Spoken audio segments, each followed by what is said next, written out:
Ipinasara ng pamunuan ng isang fish stall sa Lipa City Public Market dahil sa ilang reklamo ng umano'y pandaraya. Ang detalye sa report ni Denise Abante.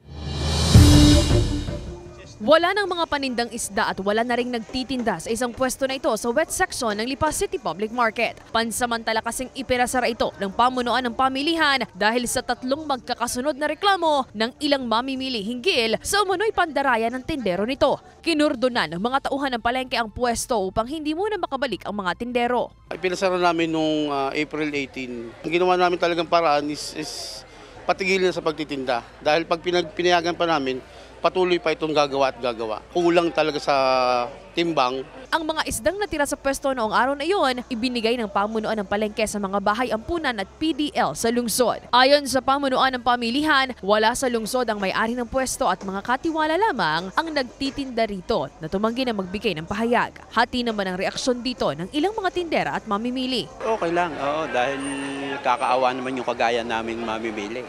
Dahil laging kagaya nito, kamamahal naman ng isda, kaya dapat laging tama sa presyo at sa timbang. Hindi ako pabor doon kung nagdadaya ng timbangan. Siyempre dapat maging fair tayo. Sana naman maging aral na sa kanya yun at hindi niya naulitin. Diyan naman ate ay nadadaan siguro sa magandang usapan. Unang-una nakakaawa po yung may-ari ng pwesto at saka yung mga nadamay po. May madadaan po sa legal na proseso at sa tamang usapan. Kaya lang ma'am, kagaya nga po noon, sabi ko nga po nakakaawa yung may pwesto dahil hindi naman po siya yung gumawa ng mga oras na iyon. Paglilinaw ng pamunuan ng palengke, may una at pangalawang babala silang ibinibigay sa mga pwesto o tindera na inirereklamo sa kanilang opisina. 3,000 piso ang multa sa unang paglabag, 6,000 piso sa ikalawa at pagpapasara ng pwesto sa pangatlong paglabag. Dun sa pwesto is nasa legal department na po ang desisyon at suspended pa po yung ating pwestong yan at yung manininda is hindi na po pwede namin papagtindahin.